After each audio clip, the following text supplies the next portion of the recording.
Friends, আমরা যদি লক্ষ্য করি দেখতে পাবেন যে পৃথিবীর যে সমস্ত মানুষ ডায়াবেটিস 1 এবং ডায়াবেটিস 2 নিয়ে যারা আক্রান্ত থাকে তাদের বেশিরভাগই দেখা যায় যে 100%-র মধ্যে 90% মানুষ টাইপ 2 ডায়াবেটিসে আক্রান্ত এবং টাইপ 1 ডায়াবেটিসে মাত্র 10% আক্রান্ত। তাহলে বুঝতেই পাচ্ছেন টাইপ 2 এবং টাইপ 1 যে ডায়াবেটিস, এই ডায়াবেটিস কিন্তু আমরা খুব সহজেই আমরা নিরাময় করতে পারি। ঘরোয়া কিছু চিকিৎসা আছে, সেই সুচিকিৎসার মাধ্যমে এবং তার সাথে ডায়েট থেরাপি আছে। এটা যদি আপনারা ফলো আপ করতে পারেন তাহলে আমরা দেখতে পাবো যে টাইপ 1 ডায়াবেটিস কখন হয়। বংশগত কারণ। বংশগত কারণ মানে জেনেটিক্স। এই জেনেটিক্স বিভিন্ন রকম ভাবে প্রভাবিত করতে পারে। এই প্রভাবিত করার ফলে কিন্তু কারোর যদি বাবার থাকে বা দাদুর থাকে বা এই সমস্ত হেরিডিটিক্যালি যদি সমস্যা থাকে তাহলে কিন্তু টাইপ 1 ডায়াবেটিস হওয়ার সম্ভাবনা সবচেয়ে বেশি থাকে। আর বাকি যে 90% ডায়াবেটিস কিন্তু এই 90% যে ডায়াবেটিসে মানুষে ভুগছি সেটা কিন্তু আজকে মডার্ন লাইফস্টাইল লিড করার ফলে কিন্তু এই ডায়াবেটিসে আক্রান্ত হয়। তাই আমরা বলবো সেই মডার্ন লাইফস্টাইল থেকে কিভাবে বেরিয়ে আসতে হবে, কি করতে হবে এবং কোন কোন জিনিসগুলো মেনে চলা দরকার, কোন লাইফস্টাইল মডিফিকেশন বা চেঞ্জ করা দরকার, সেইগুলো নিয়ে আজকে বিস্তারিত আপনাদের সাথে থাকবো। আমি ডায়েটিশিয়ান ও ডেন্টিস্ট এস বিশ্বাস। তো সবাই শুনতে থাকুন এই বিস্তারিত ভাবে। ইনসুলিন রেজিস্ট্যান্স আমাদের দেখা যায় যে মডার্ন লাইফস্টাইল লিড করার ফলে ম্যাক্সিমাম মানুষ যখন কি হচ্ছে তাদের শরীরে ইনসুলিন রেজিস্ট্যান্স করে যাচ্ছে, অর্থাৎ তাদের শরীরে যে গ্লুকোজ, সেই গ্লুকোজের কনসেন্ট্রেশন যতটা থাকা দরকার সেইটা কিন্তু তুলনামূলকভাবে বেড়ে যাচ্ছে। তখন কি করছে, অ্যালোপ্যাথি ডক্টরদের কাছে যখন যাওয়া হচ্ছে তার ফলে কি হচ্ছে, তখন এই ইনসুলিনকে নিউট্রালাইজ করার জন্য কিন্তু বিভিন্ন রকমের অ্যান্টি ডায়াবেটিক যে মেডিসিনগুলো দেওয়া হচ্ছে, তার ফলে কিন্তু রক্তের ভিতরে যে গ্লুকোজ, সেই গ্লুকোজ কিন্তু কমিয়ে দিচ্ছে। কিন্তু ভিতরের যে আইলেটস অফ ল্যাঙ্গারান্স থেকে যে ইনসুলিন তৈরি হয় সেই ইনসুলিন কিন্তু পুরোপুরি তার যে নর্মাল ফাংশন সেটা করতে পারছে না। শুধুমাত্র গ্লুকোজকে নিউট্রালাইজ করার জন্য বাইরে থেকে মেডিসিন দিয়ে রক্তের গ্লুকোজকে নিয়ন্ত্রণ করা হয়। কিন্তু এটা কিন্তু একটা মারাত্মক ব্যাপার। তো সেই ব্যাপারের হাত থেকে যদি আমরা রেহাই পেতে চাই তাহলে কিন্তু এটা দুর্ধর্ষভাবে আমাদেরকে কয়েকটা জিনিস মেনে চলতে হবে। যেমন গ্লুকোজ রেজিস্ট্যান্স, যে সমস্ত মানুষের গ্লুকোজ রেজিস্ট্যান্স দেখা যায় ম্যাক্সিমাম মানুষের, যে সমস্ত পেশেন্টদের 90% যে বললাম 90% টাইপ 2 ডায়াবেটিসে ভোগেন, তাদের ক্ষেত্রে কিন্তু দেখা যায় কি তাদের কি হয় যে গ্লুকোজ রেজিস্ট্যান্স করে যাচ্ছে। তাহলে এই গ্লুকোজ রেজিস্ট্যান্স কিভাবে কমানো যায় সেটা কিন্তু আজকে আপনাদের সঙ্গে আমি শেয়ার করব। আপনারা মন দিয়ে শুনতে থাকেন। গ্লুকোজ রেজিস্ট্যান্স যদি নরমালাইজ করতে যায় তাহলে বিভিন্ন রকমের পদ্ধতি ফলো আপ করতে হবে। তার মধ্যে কয়েকটি পদ্ধতি অবশ্যই আপনাদের সঙ্গে শেয়ার করব। সেটা অবশ্যই আপনারা যদি মেনে চলতে পারেন তাহলে কিন্তু আপনাদের এই গ্লুকোজ রেজিস্ট্যান্স কমবে এবং তার সাথে সাথে গ্লুকোজ রেজিস্ট্যান্সের ফলে দেখবেন যে হিমোগ্লোবিন A1C কিন্তু হাই হয়ে যাচ্ছে। এই গ্লুকোজ A1C হাই বেড়ে যাচ্ছে, কিন্তু অ্যালোপ্যাথিতে কোনো কিন্তু মেডিসিন আপনাদেরকে কোনো স্পেসিফিক্যালি কোনো মেডিসিন নাই যে এই হিমোগ্লোবিন A1C কিওর করা সম্ভব নয়। তাই সেই জন্য আমাদের অবশ্যই ডায়েটে ফিরে আসতে হবে এবং সেডেটিভ লাইফ লিড করা কন্ট্রোল করতে হবে এবং তার সাথে সাথে সঠিকভাবে এক্সারসাইজ করতে হবে। সেই পদ্ধতিগুলি সবই আজকে আপনাদের সাথে বিস্তারিত থাকবো, শুনতে থাকুন।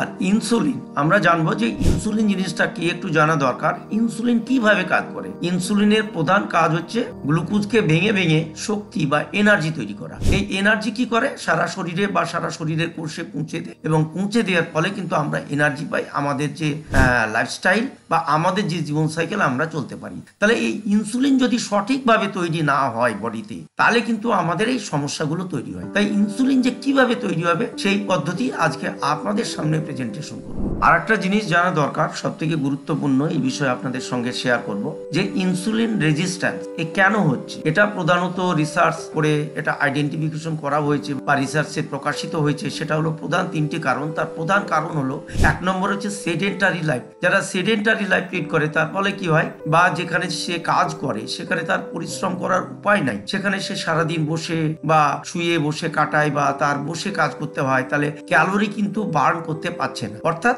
সেডেন্টারি লাইফ লিড করছে। এই সেডেন্টারি লাইফ লিড করার ফলে কিন্তু তার কি হচ্ছে, তার প্রপার যে এনার্জি যে এক্সপেন্ডিচার যতটা যে ক্যালোরি গ্রহণ করছে সেই পরিমাণ যে পরিমাণে ক্যালোরি যে খরচ করা দরকার সেইটা কিন্তু খরচ করতে পারছে না। এইভাবে কিন্তু তার দেখা যাচ্ছে কি তার শরীরে যতটা ওজন রাখা দরকার কিন্তু সেই পরিমাণে ওজন তুলনামূলকভাবে ওজন বেশি বেড়ে যাচ্ছে, অর্থাৎ BMI হাই হয়ে যাচ্ছে। সেই সমস্ত ক্ষেত্রে কিন্তু এটার একটা প্রধান কারণ ধরা যেতে পারে। বিশেষ করে 2 নম্বর কারণ হচ্ছে আনহেলদি লাইফ লাইফস্টাইল যদি লিড করে তার ফলে কি হবে, তাদের শরীরের ভিতরে অর্থাৎ রক্তে গ্লুকোজের পরিমাণটা বেড়ে যায়, আর হচ্ছে রক্তে কোলেস্টেরলের পরিমাণটা বেড়ে যায়। কোলেস্টেরল বা যেটা হচ্ছে প্রধান কোলেস্টেরল, টোটাল কোলেস্টেরল বা ট্রাইগ্লিসারাইড, এই ট্রাইগ্লিসারাইড যখন অতিরিক্ত বেড়ে যায় তখন কি হয়, আমাদের ধমনীর ভিতরে যখন জমা হয়ে প্লেগ তৈরি করে এবং তার ফলে ধমনীতে যে পরিমাণে রক্ত প্রবাহিত করা দরকার সেই পরিমাণে রক্ত কিন্তু প্রবাহিত হতে পারে না, অর্থাৎ সার্কুলেশন হতে পারে না।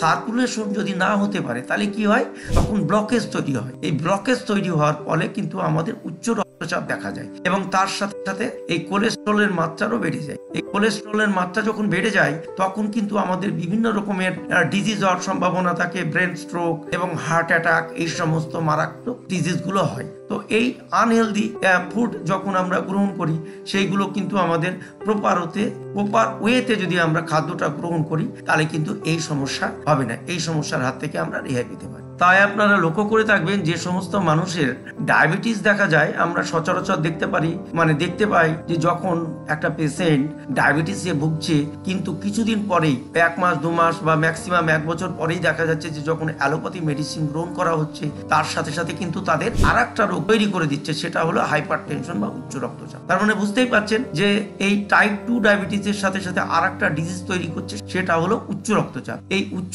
রক্তচাপ সাধারণত ম্যাক্সিমাম দেখা যায় 90% ডায়াবেটিস রোগীর মধ্যে ম্যাক্সিমাম কিন্তু দেখা যায়, এটা রিসার্চে প্রমাণিত হয়েছে। হ্যাঁ, আজকে আপনাদের সামনে এমন 3টে পাতা নিয়ে আলোচনা করব, যে ডিজিজটা নিয়ে আমি আলোচনা করলাম সেই ডিজিজটা কিন্তু সমূলে কিওর করা সম্ভব। তো সবাই আপনারা থাকবেন আমার সাথে। তো যাই হোক, শুরু করছি।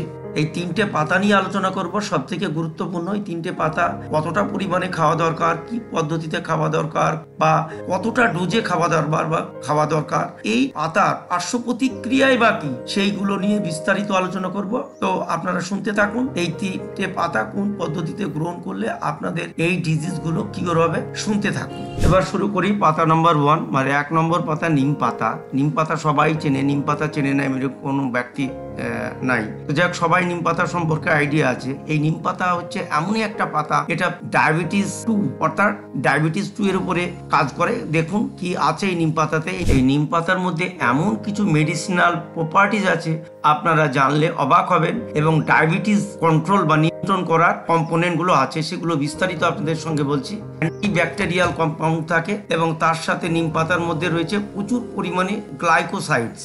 ডায়াবেটিস নিয়ন্ত্রণ করার জন্য যে অ্যালোপ্যাথি মেডিসিন যেগুলোতে গ্লাইকোসাইডস ইউজ করা হয় সেগুলো কিন্তু এই নিম পাতার ভিতরে আছে। মাত্র 1 ডোজ গ্লাইকোসাইডস 90% কিন্তু কমাতে সক্ষম করতে পারে এই গ্লাইকোসাইডস। তাহলে বুঝতেই পারছেন নিম পাতার ভিতরে যে কম্পোনেন্ট থাকে গ্লাইকোসাইড, সেটা গ্লুকোজ সেন্সিটিভিটি কমাতে সাহায্য করে। নিম পাতার ভিতরে এমন কিছু মেডিসিনাল প্রপার্টিজ আছে যেগুলো ডায়াবেটিস নিয়ন্ত্রণ করতে সাহায্য করে। এই নিম পাতার মধ্যে প্রচুর পরিমাণে আছে ফ্ল্যাভোনয়েডস এবং অ্যান্টিব্যাকটেরিয়াল কম্পাউন্ড, এবং তার সাথে সাথে হয়েছে প্রচুর পরিমাণে গ্লাইকোসাইডস। আজকালকার দিনে ডায়াবেটিস নিয়ন্ত্রণ করার জন্য কিন্তু আজকে মেডিসিনের মধ্যে এই গ্লাইকোসাইড ইউজ করা হয়। গবেষণায় প্রমাণিত হয়েছে মাত্র 1 ডোজ গ্লাইকোসাইড নিয়ন্ত্রণ করতে 29% গ্লুকোজ সেন্সিটিভিটি কমাতে সাহায্য করে। এবং আর নিম পাতার মধ্যে কি আছে, সব থেকে গুরুত্বপূর্ণ অ্যান্টিহিস্টামিন এফেক্ট। অর্থাৎ অ্যান্টিহিস্টামিন কথার অর্থ হলো যে আমাদের রক্তের ভিতরে যে শিরাগুলো